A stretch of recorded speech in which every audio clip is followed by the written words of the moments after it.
सास की कर्कश आवाज़ कानों में पड़ी तो नीरा ने कसमसाकर अंगड़ाई ली। अधखुली आंखों से देखा, आसमान पर अभी लाली छाई हुई है, सूरज अभी निकला नहीं है। पर माँ जी का सूरज तो अभी से सिर पर चढ़कर आया है। ना उन्हें खुद नींद आती है और न किसी और को सोने देती है। एक गहरी खीज सी उभर आई उसके चेहरे पर। परसों उसकी नींद जल्दी टूट गई थी। लेटे लेटे कमर दर्द कर रही थी। वह उठ गई और अपने लिए चाय बनाने लगी। खटर पटर सुनकर माँ जी की नींद टूट गई। बोल पड़ी, इतनी जल्दी क्यों उठ गई बहू? कौन सा लंबा चौड़ा परिवार है जिसके लिए तुम्हें खटना पड़ेगा? गुस्से से नीरा का तन बदन सुलग उठा था। आखिर यह चाहती क्या है? जल्दी उठो तो मुश्किल, देर से उठो तो मुश्किल। बोलने का बस बहाना चाहिए इन्हें। अभी तो उसे यहाँ आए मुश्किल से 2 माह हुए हैं, पर लगता है कि मानो 2 युग ही गुजर गए हैं। अभी तो दीपक को आने में पूरे 4 महीने हैं। कैसे कटेगा इतना लंबा समय? शुरू से ही संयुक्त परिवार के प्रति एक खास तरह की अरुचि थी उसके अंदर। माता पिता ने भी उसके लिए वर देखते समय इस बात का खास ख्याल रखा था कि लड़का चाहे 19 हो, पर वह माँ बाप से दूर नौकरी करता हो, उसे सास ननदों के संग रहना ना पड़े। आखिर काफ़ी खोजबीन के बाद उन्हें इच्छा अनुसार दीपक का घर मिल गया था। दीपक का परिवार छोटा भी था, माँ बाप और छोटी बहन। वह घर से अलग दूसरे शहर में एक कॉलेज में अध्यापक था। सौम्य और सुदर्शन व्यक्तित्व वाले दीपक को सबने पहली नज़र में ही पसंद कर लिया था। शादी के बाद नीरा 8-10 दिन ससुराल रही थी। इन चंद दिनों में ही सबका थोड़ा बहुत स्वभाव उसके आगे उजागर हो गया था। बाबूजी गंभीर स्वभाव के अंतर्मुखी व्यक्ति थे, ज़्यादा बोलते या बतियाते नहीं थे, पर उनकी कसर माँ जी पूरी कर देती थी। माँ जी जरा तेज तर्रार थी, सारा दिन बक झक करना उनकी आदत थी। ननद सिम्मी एक प्यारी सी हंसमुख लड़की थी, उसकी हम उम्र थी। माँ जी हर बात में नुक्ताचीनी करके बोलने का कोई न कोई बहाना ढूंढ लेती थीं, पर उनकी इस आदत पर कोई ध्यान न देता और उनकी बातों को गंभीरता से न लेता। बाबूजी निरपेक्ष से बस हाँ हूँ करते रहते थे। 10 दिन बाद ही दीपक नौकरी पर वापस आ गया तो वह भी साथ चली गई थी। दीपक को कॉलेज के पास ही मकान मिला हुआ था। नीरा ने सुघड़ हाथों से जल्द ही अपनी गृहस्थी जमा ली। दीपक भी अपने पिता की तरह धीर और गंभीर था। नीरा कई बार सोचती कि एक ही परिवार में कैसा विरोधाभास है, कोई इतना बोलने वाला है और कोई इस कदर अंतर्मुखी। अभी उसकी शादी को 3 माह ही हुए थे कि दीपक को विश्वविद्यालय की ओर से 6 माह के प्रशिक्षण के लिए जर्मनी भेजने का प्रस्ताव हुआ। नीरा भी बहुत खुश थी।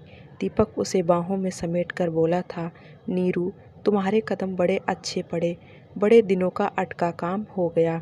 6 माह तुम माँ और बाबूजी के पास रह लेना, उनका भी बहू का चाव पूरा हो जाएगा। नीरा जैसे आसमान से गिरी।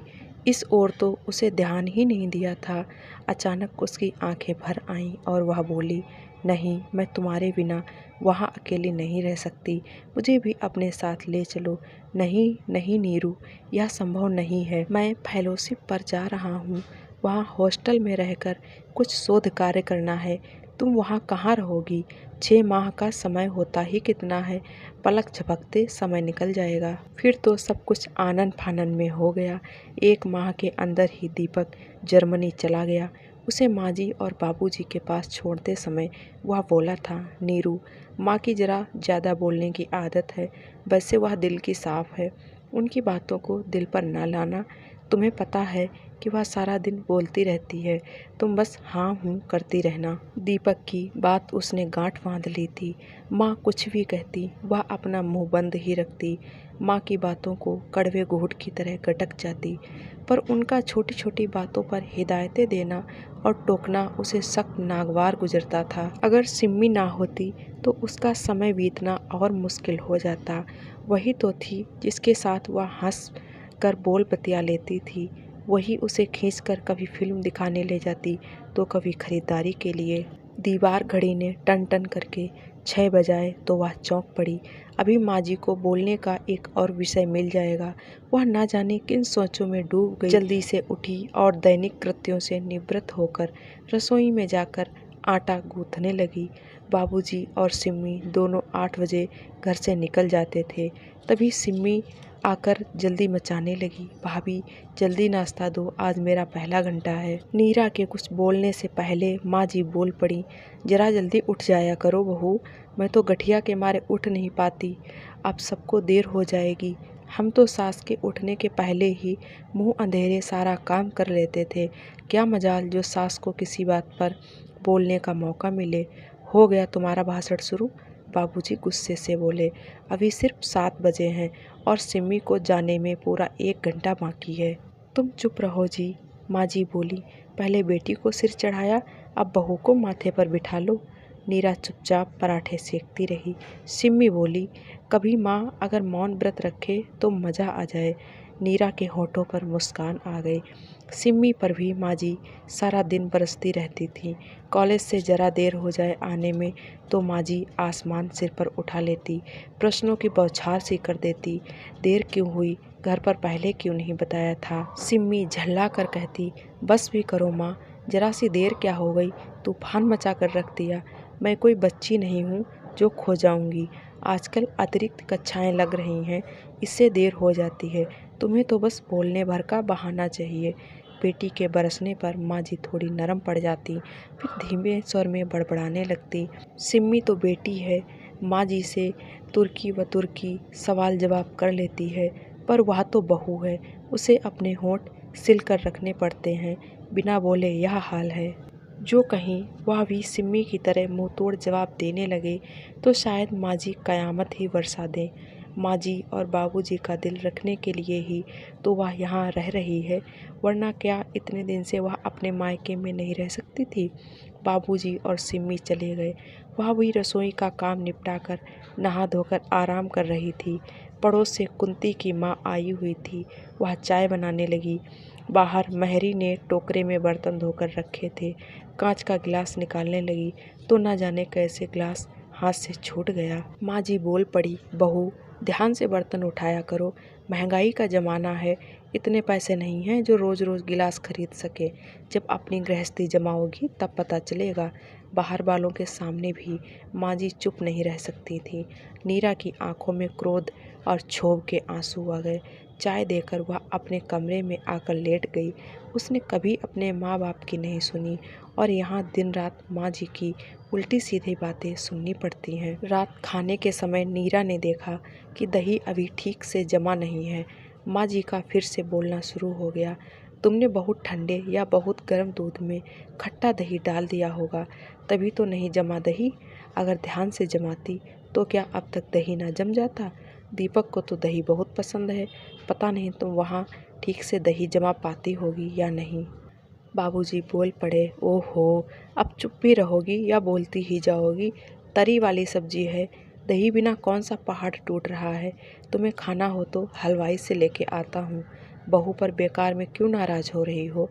माँ जी खिसिया कर बोली, लो और सुनो, बाप और बेटी पहले एक और थे, अब बहू को भी शामिल कर लो गुट में। नीरा शर्म से गड़ी जा रही थी। माँ जी के मुंह में जो आया बोलने लगती है, किसी का लिहाज ही नहीं। खाना खाकर वह अपने कमरे में आई तो उसके मन में क्रोध भरा था। अब वह यहाँ हरगिज नहीं रह सकती।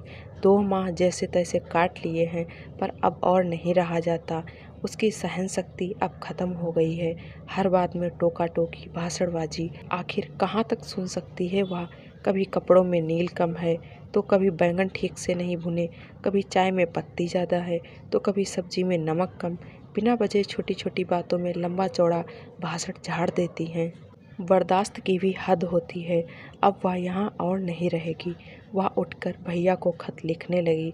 मायके में जाकर दीपक को भी पत्र डाल देगी कि भैया लेने गए थे, सो उनके साथ जाना पड़ा। सुबह माँ जी की आवाज़ कानों में पड़ी, उठो बहू, सुबह हो गई। वह उठने लगी तो अचानक उसे चक्कर सा आ गया। उसने उठने की कोशिश की तो कमजोरी के कारण उठा ना गया। हल्की झुरझुरी सी चढ़ रही थी, सारा बदन टूट रहा था। वह फिर लेट गई और बोली, माँ जी मेरी तबीयत ठीक नहीं है। क्या हुआ तबीयत को? यह कहती माँ जी उसके कमरे में आ गई। माथे पर हाथ रखा तो वह चौंक गई। उनके मुंह से हल्की चीख निकल गई। अरे तुम्हारा माथा तो भट्ठी सा तप रहा है बहू। फिर वह वहीं से चिल्लाई, सुनो जी जरा इधर आओ, अब क्या आफत है? बाबूजी भुनभुनाते हुए कमरे में आ गए। बहू को तेज बुखार है, जल्दी से जरा डॉक्टर को बुलाओ। बाबूजी तुरंत कपड़े पहनकर डॉक्टर को लेने चले गए। माँ जी नीरा के सिरहाने बैठकर उसका माथा दबाने लगी। ठंडे ठंडे हाथों का हल्का हल्का दबाव नीरा को बड़ा भला लग रहा था। कुछ ही देर में बाबूजी डॉक्टर को लेकर आ गए।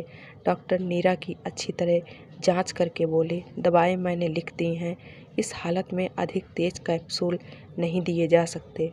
किस हालत में? माँ जी पूछ बैठी। यह गर्भवती है, डॉक्टर बोला। बुखार ठंड से चढ़ा है, तुलसी अदरक की चाय भी पिलाती रहें, 1-2 दिन में बुखार उतर जाएगा। माँ जी के आगे एक नया रहस्य खुला। नीरा ने तो इस बारे में उन्हें बताया ही नहीं था। वह बड़बड़ाने लगी, अजीब लड़की है यह। अरे मैं सास सही, पर सास भी तो माँ होती है। मैं तो इससे सारा काम कराती रही और इसने कभी बताया तक नहीं। कुछ खास खाने का मन कर रहा है। ये आजकल की बहुएं भी बस घुन्नी होती हैं। एक हमारा ज़माना था, हमें बाद में पता चलता था और सास को पहले ही खबर हो जाती थी। अब बताओ, मैंने तो कभी इससे यह पूछा नहीं कि क्या खाने की इच्छा है। ओहो माँ, शुरू हो गई तुम। एक तो खाना बनाओ, ऊपर से तुम्हारा भाषण सुनो। मुझसे खाना बनवाना है तो चुपचाप खा लिया करो, वरना खुद करो। माँ जी बड़बड़ाने लगी, इन बच्चों को तो समझाना भी मुश्किल है।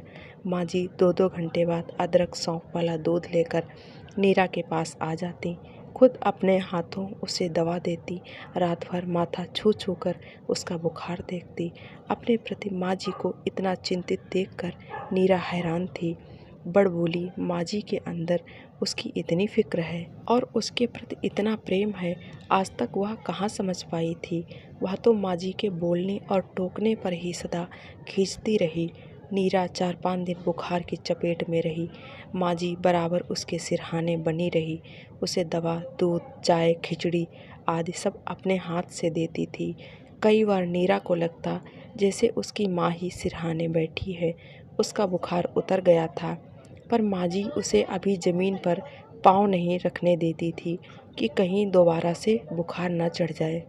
दोपहर पड़ोस से रम्मो चाची उसका हाल पूछने आई थी। उसके माथे पर हाथ रखकर बोली, माथा तो ठंडा पड़ा है, बुखार तो नहीं है। नीरा ने जवाब दिया, हाँ अब कल से बुखार नहीं है। बाद में माँ जी और रम्मो चाची बाहर आंगन में बैठ के बातें करने लगी। रम्मो चाची बोली, आजकल की बहुएं भी फूल सी नाजुक होती हैं। हम भी तो इस भरी सर्दी में काम करते हैं, पर हमें तो कभी ताप नहीं चढ़ता। ये तो बस छुई मुई सी हैं।